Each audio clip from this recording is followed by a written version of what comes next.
Hello everybody, this is your trainer Umairan sir once again and आज है हमारी Photoshop complete course की class number 3।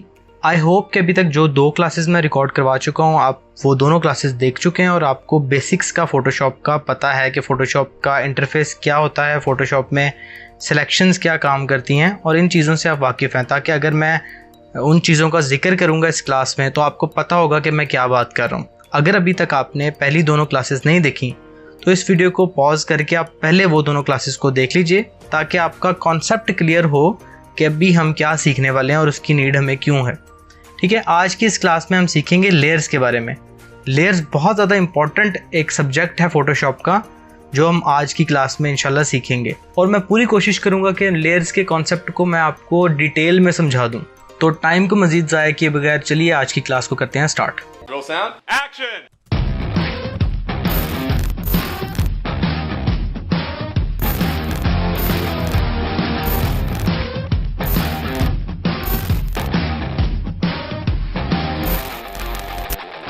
Okay जी, तो मैं आ चुका हूँ अपने फ़ोटोशॉप की स्क्रीन पे। यहाँ से मैं एक न्यू पेज क्रिएट कर लेता हूँ। पिछली वीडियो में एक कमेंट मेरे पास आया था जिसमें वो पूछ रहे थे कि सर आपने जो साइज़ लगाया है वो पिक्सल्स में था या इंचेस में था। तो उनको मैं रिप्लाई करना चाहता हूँ कि जो मैंने यहाँ पे नंबर डाला है 1280, ये 1280 पिक्सल्स हैं। पिक्सल्स का कॉन्सेप्ट मैं अपनी पहली क्लास में समझा चुका हूँ। तो ये 1280 पिक्सल्स के ऊपर मैं पेज बना रहा हूँ, जो ये पेज क्रिएट कर रहा हूँ। आप चाहें तो 1280 इंचेस के ऊपर भी पेज बना लेंगे, लेकिन वो बहुत ज़्यादा बड़ा पेज हो जाएगा और फोटोशॉप आपका प्रोसेसिंग टाइम ज़्यादा लेगा। तो मैं यहाँ से एक बाय डिफ़ॉल्ट जो पेज की सेटिंग हुई है 1280 बाई 720 पे, मैं यहाँ से इसको क्रिएट कर देता हूँ। ओके जी, तो मैं एक दफ़ा रिवाइज़ करवा देता हूँ कि मैं आपको सिलेक्शंस समझा चुका हूँ। ये फोरग्राउंड कलर, बैकग्राउंड कलर ये किस तरीके से काम करते हैं ये भी मैं आपको समझा चुका हूँ। आज हम इन्हीं चीज़ों को इस्तेमाल करके लेयर्स के पैनल को सीखने की कोशिश करेंगे। हमेशा याद रखिए कि जब भी आप फोटोशॉप में कोई न्यू एक पेज बनाते हैं या आप कोई भी पिक्चर ओपन करते हैं तो उसकी जो मेन लेयर है जहाँ पे वो तस्वीर आपके पास है वो बैकग्राउंड लेयर कहलाती है और उस पर हमेशा यहाँ पर एक साइड पे ताला लगा हुआ होता है। ये लॉक क्यों लगा होता है ये मैं आपको बता देता हूँ। जब तक ये लॉक प्रेजेंट है ना तो ये आपकी लेयर बैकग्राउंड लेयर कंसिडर की जाएगी, ये आपकी एक नॉर्मल लेयर नहीं होगी। फॉर एग्जाम्पल अगर इस लेयर को मैं मूव करता हूँ तो ये मूव नहीं होगी क्योंकि ये बैकग्राउंड लेयर है, इसके साथ लॉक लगा हुआ है। अपनी बैकग्राउंड लेयर पे कोई भी काम करने के लिए सबसे पहले आपको अपनी बैकग्राउंड लेयर को एक नॉर्मल लेयर में कन्वर्ट करने की ज़रूरत होती है। तो अपनी बैकग्राउंड लेयर को आप एक नॉर्मल लेयर में किस तरीके से कन्वर्ट करेंगे, आप चाहें तो अपने बैकग्राउंड लेयर के ऊपर इस तरीके से जाके डबल क्लिक कर दीजिए। आपके पास एक न्यू लेयर का डायलॉग बॉक्स आएगा, आप इसमें ओके कर दीजिए, या आपकी लेयर नॉर्मल लेयर में कन्वर्ट हो जाएगी। एक और तरीका है इसको नॉर्मल लेयर में कन्वर्ट करने का, वो है कि आप सिंपल जाके इस लॉक के बटन के ऊपर एक बार क्लिक कर दीजिए तो ये आपकी लेयर कन्वर्ट हो जाएगी नॉर्मल लेयर में। अब आप चाहें तो इस लेयर के ऊपर जितने भी चाहें चेंजेस कर सकते हैं। अब आप इसको मूव भी करवा सकते हैं। इसको मैंने मूव किया तो आपको इसके पीछे ना ये बॉक्सेस कुछ नज़र आ रहे होंगे, ग्रे एंड वाइट। ये ट्रांसपेरेंट पिक्सल्स होते हैं। इससे मुराद है कि यहाँ पे आपके पास कोई भी चीज़ अवेलेबल नहीं है, ये ट्रांसपेरेंट जगह है। अब आपको लेयर्स का कॉन्सेप्ट समझाने के लिए सबसे पहले मैं अपनी इसी लेयर पे एक रेक्टेंगल शेप ड्रॉ करता हूँ और इसके अंदर एक कलर फिल कर देता हूँ अपने फोरग्राउंड में जो भी मेरे पास कलर था। ठीक है, मैं इसकी सिलेक्शन को डीसेलेक्ट कर रहा हूँ। अब मैं इसको अपने मूव टूल की मदद से अगर मूव करने की कोशिश कर रहा हूँ ना तो आप देखिए कि जो नीचे मेरे पास पेज की लेयर है वो भी मूव हो रही है साथ ही इस शेप के। मैं ये नहीं चाहता, मैं चाहता हूँ कि ये पेज अपनी जगह पे ही रहे, सिर्फ ये शेप मूव हो। तो वो इस टाइम पॉसिबल नहीं है क्योंकि एक ही लेयर के ऊपर मेरा पेज भी है और ये शेप भी है। अगर मुझे इस अपनी शेप को इंडिविजुअली मूव करवाना है तो इसके लिए मेरी इस शेप का दूसरी लेयर के ऊपर होना बहुत ज़रूरी है। तो वो हम कैसे करेंगे, मैं कंट्रोल Z की मदद से पीछे जा रहा हूँ और यहाँ पे एक न्यू लेयर क्रिएट कर रहा हूँ। अब ये मेरे पास एक ब्लैंक न्यू लेयर है। मैं नीचे वाली लेयर को म्यूट करता हूँ। मैं आपको ये बता दूँ कि आपके पास लेयर्स के साथ ना यहाँ पे एक आई बटन शो हो रहा होता है। ये आई बटन लेयर्स की विजिबिलिटी को कंट्रोल करता है। आप अगर ये आपका आई बटन ऑन होगा तो आपकी लेयर विजिबल होगी, लेकिन किसी भी पॉइंट पे अगर आप इसका आई बटन ऑफ कर देते हैं तो आपकी लेयर वो विजिबल नहीं रहेगी आपके सामने। ठीक है, आप उसको कभी भी आई बटन को दोबारा क्लिक करके लेयर को दोबारा विजिबल करवा सकते हैं। मैं इस लेयर को म्यूट कर देता हूँ तो ये देखिए मेरे पास जो न्यू लेयर क्रिएट हुई है ये लेयर बिल्कुल ब्लैंक है, इसके ऊपर कोई भी चीज़ नहीं है, यहाँ पे सिर्फ ट्रांसपेरेंट पिक्सल्स हैं। अब मैं नीचे वाली लेयर को दोबारा ऑन कर रहा हूँ इस ब्लैंक लेयर के ऊपर एक रेक्टेंगल शेप बनाता हूँ और इसके अंदर फोरग्राउंड कलर फिल कर देता हूँ। सिलेक्शन को डी सेलेक्ट कर लेता हूँ कंट्रोल डी से। अब अगर मैं मूव टूल की मदद से इसको मूव करता हूँ, सो इसको मैं इंडिविजुअली मूव करवा सकता हूँ कहीं पर भी अपने पेज पे, ठीक है। अब अगर मैं इसके साइज़ को कंट्रोल करना चाहता हूँ तो मेरे पास एक कमांड है फोटोशॉप में, कंट्रोल टी। आप कंट्रोल टी प्रेस करेंगे अपने कीबोर्ड से तो आपके पास ये बाउंड्रीज आ जाएंगी, जिनकी हेल्प से आप अपने ऑब्जेक्ट को छोटा बड़ा करवा सकते हैं, उसको रोटेट करवा सकते हैं। तो अगर मैं इसके किसी भी एज के पास अपने कर्सर को लेके जाता हूँ ना, तो ये देखिए कर्सर चेंज हो जाता है। अभी थोड़ा सा इसको मैं दूर करूँगा तो ये राउंडेड एजेस इसके बन जाएंगे। इसका मतलब है कि मैं इसको घुमा सकता हूँ, रोटेट करवा सकता हूँ अपने ऑब्जेक्ट को किसी भी तरीके से, ठीक है। और अगर मैं इसके ज़्यादा नज़दीक जाऊँगा तो ये देखिए ये कर्सर की शेप चेंज हो गई। इट्स मीन कि मैं इसको साइज़ को कंट्रोल कर सकता हूँ। फोटोशॉप के जितने भी लेटेस्ट वर्जन्स हैं इनके अंदर आपको शिफ्ट प्रेस करने की ज़रूरत नहीं होती प्रोपोर्शनली किसी भी ऑब्जेक्ट को बड़ा छोटा करने के लिए। लेकिन फोटोशॉप का अगर आप कोई पुराना वर्जन इस्तेमाल कर रहे हैं तो उसमें अगर आप किसी भी एज को पकड़ के छोटा बड़ा करेंगे ना तो उसके प्रोपोर्शन मेंटेन नहीं रहेंगे, वो अपनी मर्ज़ी से छोटा बड़ा होगा जिस तरफ आप कर्सर को खींचेंगे। सो मेक श्योर अगर आप फोटोशॉप का कोई पुराना वर्जन इस्तेमाल कर रहे हैं तो उसमें आप इसको साइज़ को कंट्रोल करते हुए शिफ्ट के बटन को प्रेस कर दें ताकि आपके प्रोपोर्शन ना मेंटेन रहें डिज़ाइन के। ओके, अब मैं इसको ट्रांसफॉर्म करके यहाँ पे रख छोड़ता हूँ। तो ये एक लेयर पे मेरे पास ये रेक्टेंगल शेप है, ठीक है। अब यहाँ पे टूल बार में मेरे पास एक टूल है जिसमें टी लिखा हुआ है, इसको बोलते हैं टेक्स्ट टूल। ये इसकी मदद से मैं यहाँ पे अपने पास टेक्स्ट ऐड कर सकता हूँ। इसको हम डिटेल में नेक्स्ट क्लासेस में समझेंगे। अभी के लिए आप सिर्फ इतना समझ लीजिए कि टेक्स्ट टूल की हेल्प से आप टेक्स्ट ऐड कर सकते हैं। आप किसी भी पॉइंट पे अगर टेक्स्ट ऐड करना चाह रहे हैं तो आपको न्यू लेयर क्रिएट करने की ज़रूरत नहीं है। आप टेक्स्ट टूल से अगर क्लिक करेंगे कहीं पर भी तो वो टेक्स्ट स्टार्ट हो जाएगा आपके पास और वो एक न्यू लेयर भी टेक्स्ट की क्रिएट हो जाएगी। अब मैं यहाँ पर एक टेक्स्ट ऐड कर लेता हूँ। तो ये देखिए ये मेरे पास टेक्स्ट मुझे नज़र नहीं आ रहा। उसकी रीज़न क्या है कि मेरे पास जो यहाँ पे फिल है टेक्स्ट का ये वाइट में है और मेरा बैकग्राउंड भी वाइट है। अब अगर मैं चाहता हूँ कि ये विजिबल हो जाए तो मैं कंट्रोल ए से इसको सेलेक्ट ऑल कर लेता हूँ और यहाँ से इसका कलर रेड कर देता हूँ। ओके, तो ये मेरे पास टेक्स्ट मेरा विजिबल हो गया। इसको मैं यहाँ पर रख देता हूँ। अब ज़रा ध्यान से समझिएगा, मेरे पास यहाँ पर एक लेयर में मेरा बैकग्राउंड है, उसके ऊपर जो लेयर है लेयर 1, इसमें मेरी ये शेप है और जो थर्ड लेयर है इसमें मेरे पास यहाँ पे एक टेक्स्ट लेयर है। ओके, सो सबसे ऊपर मेरे पास जो लेयर है वो है टेक्स्ट की। इट्स मीन कि मेरी टेक्स्ट की लेयर जितने भी ऑब्जेक्ट्स हैं इन सबसे ऊपर आएगी। अब ये देखिए मैं ये टेक्स्ट को उठा के अगर इस शेप के ऊपर लेके जाता हूँ तो मेरा ये टेक्स्ट सबसे पहले आ रहा है, उसके बाद ये शेप आ रही है और उसके पीछे ये बैकग्राउंड आ रहा है। अब अगर मैं यहाँ से इस लेयर को ग्रैब करके इस लेयर के नीचे जाके यहाँ पे छोड़ देता हूँ तो ये मेरा टेक्स्ट अब इस शेप के पीछे चला गया है, मतलब ये लेयर आगे आ गई है। इसी तरह अगर मैं अब अपनी बैकग्राउंड लेयर को उठा के सबसे टॉप पे ले जाऊँगा तो ये दोनों लेयर्स के ऊपर आ जाएगी। क्योंकि लेयर 1 में पूरी लेयर पे वाइट कलर है इसलिए आपको इसके नीचे जितने भी ऑब्जेक्ट्स हैं वो नज़र नहीं आएंगे, ये उन सबको ओवरलैप कर जाएगी। यहाँ पर हम समझ लेते हैं अपनी ओपेसिटी और फिल को। ओपेसिटी हमेशा फोटोशॉप में आपकी ट्रांसपेरेंसी को कंट्रोल करती है। जहाँ पे भी वर्ड आएगा opacity, opacity is equal to transparency. Opacity आपकी ट्रांसपेरेंसी को कंट्रोल करेगी। अब मैं यहाँ से अगर इसकी ओपेसिटी 40% कर देता हूँ तो ये देखिए आपको इसके नीचे जितनी भी लेयर्स हैं वो नज़र आ रही हैं लेकिन धुंधली नज़र आ रही हैं। और अगर मैं यहाँ से ओपेसिटी को 100% कर देता हूँ तो इसके नीचे जितनी भी लेयर्स होंगी वो आपको विजिबल नहीं रहेंगी। और इसके नीचे आपके पास यहाँ पर एक स्लाइडर आ रहा है फिल का। जो ये फिल का स्लाइडर है ना ये थोड़ा सा ट्रिकी है। ये इससे काम तो एक्चुअली कुछ और होता है, वो हम आगे जाके जब ये ब्लेंडिंग मोड समझेंगे तब हम फिल के ये स्लाइडर को भी समझेंगे। अभी तक के लिए आप सिर्फ ये समझ लें कि ये भी वही काम करता है जो आपकी ओपेसिटी काम कर रही होती है, मतलब आपकी ट्रांसपेरेंसी को कंट्रोल करता है।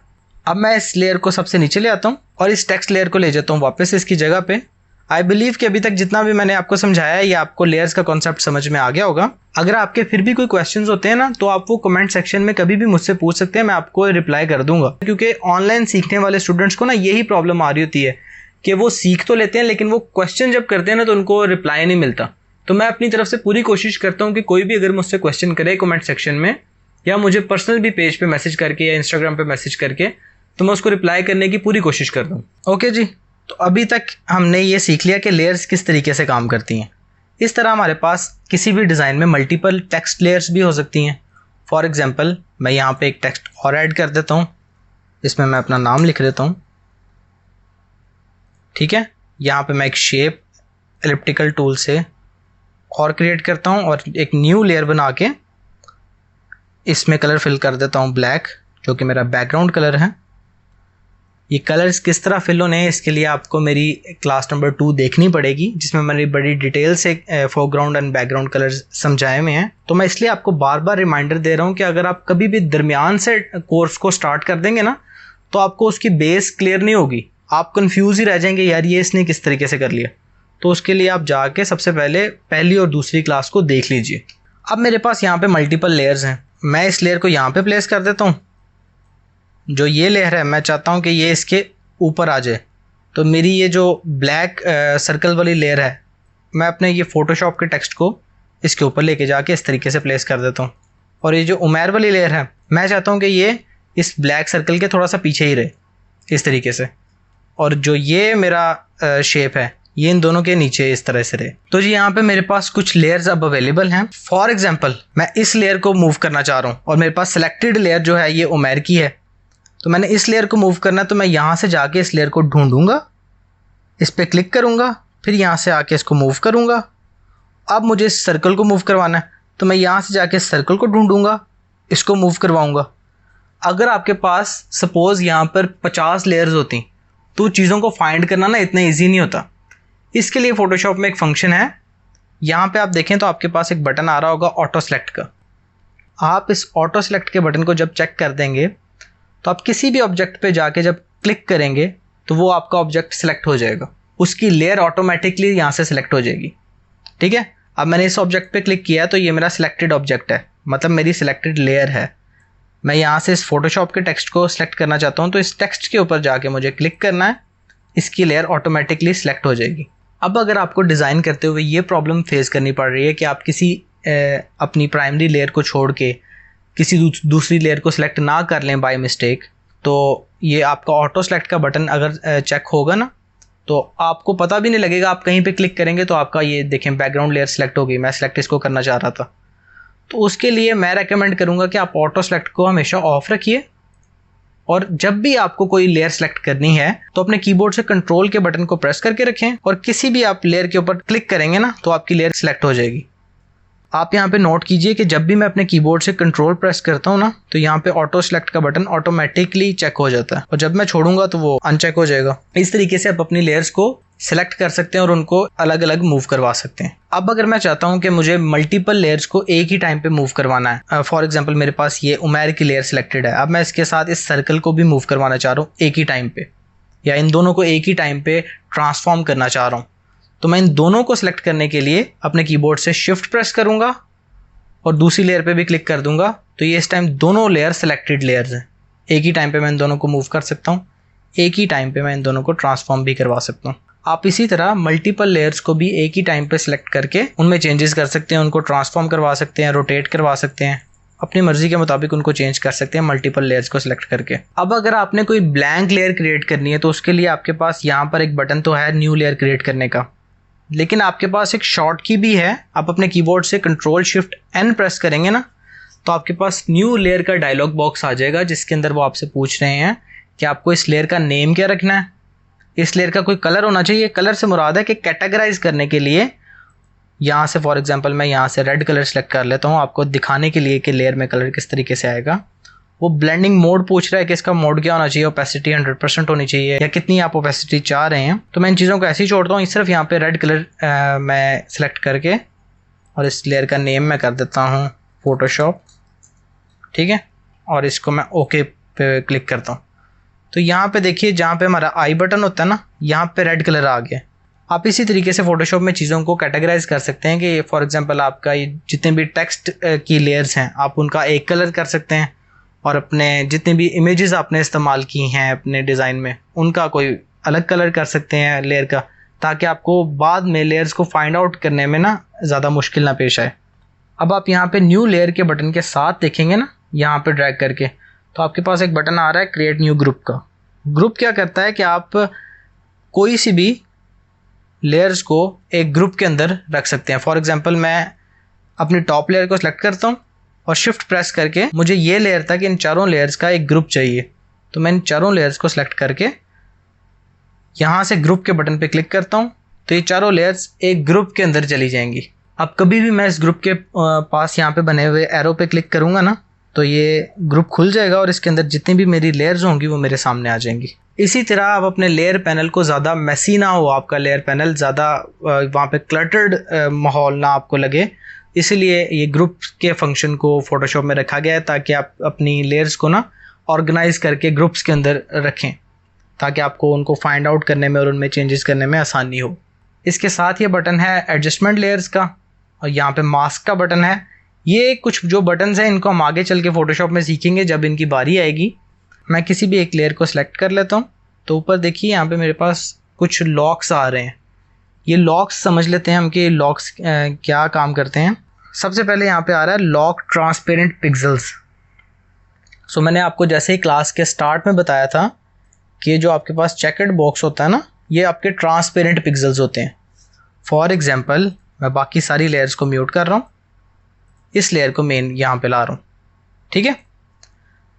इस लेयर के ऊपर जगह तो आपके पास ये पूरी है, लेकिन फिल सिर्फ आपने इतनी जगह पे किया हुआ है। बाकी जितने भी पिक्सेल्स हैं ना, ये सारे ट्रांसपेरेंट पिक्सेल्स हैं। सो ये जो लॉक आ रहा है आपके पास, ये है लॉक ट्रांसपेरेंट पिक्सेल्स का लॉक। अगर मैं इसको चेक कर देता हूँ तो ये देखिए आपकी लेयर पे यहाँ पे एक लॉक लग गया। फॉर एग्जांपल मैं यहाँ से अपना ब्रश टूल सेलेक्ट करता हूँ, फॉरग्राउंड कलर को मैं यहाँ से चेंज कर देता हूँ इस कलर में, और ब्रश टूल से फिल करता हूँ यहाँ पर। तो ये देखिए जितने भी ट्रांसपेरेंट पिक्सेल्स हैं ना, वहाँ पे मेरा कलर फिल नहीं होगा। लेकिन जब भी मैं यहाँ पे अपने फिल्ड पिक्सेल्स पे आऊँगा जिनमें मैंने कलर फिल किया हुआ है, तो वहाँ पे मेरा कलर आसानी से हो जाएगा। अब इस लॉक को मैं यहाँ से ख़त्म कर रहा हूँ, और इसके साथ यहाँ पर एक और लॉक है, लॉक इमेज पिक्सेल्स। ये क्या करेगा कि आपके पास जो भी इमेज अवेलेबल है ये उसको लॉक कर देगा। अब आप यहाँ पर किसी भी तरह से कोई कलर नहीं कर सकते, लेकिन स्टिल आप इसको मूव करवा सकते हैं, इसको ट्रांसफॉर्म कर सकते हैं, इसको रोटेट करवा सकते हैं।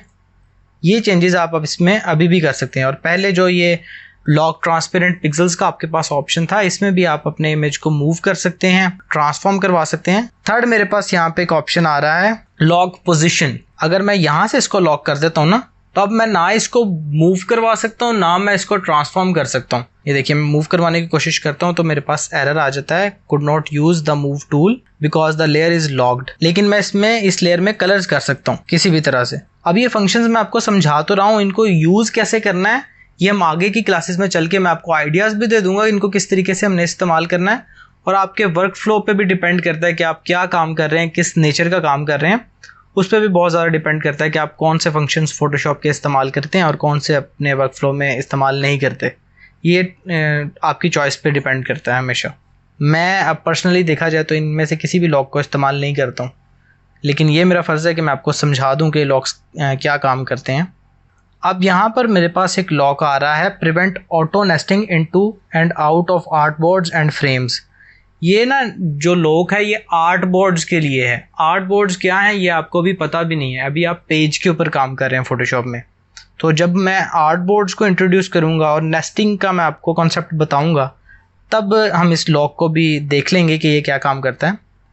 और यहाँ पे आखिर में मेरे पास एक लॉक है लॉक ऑल।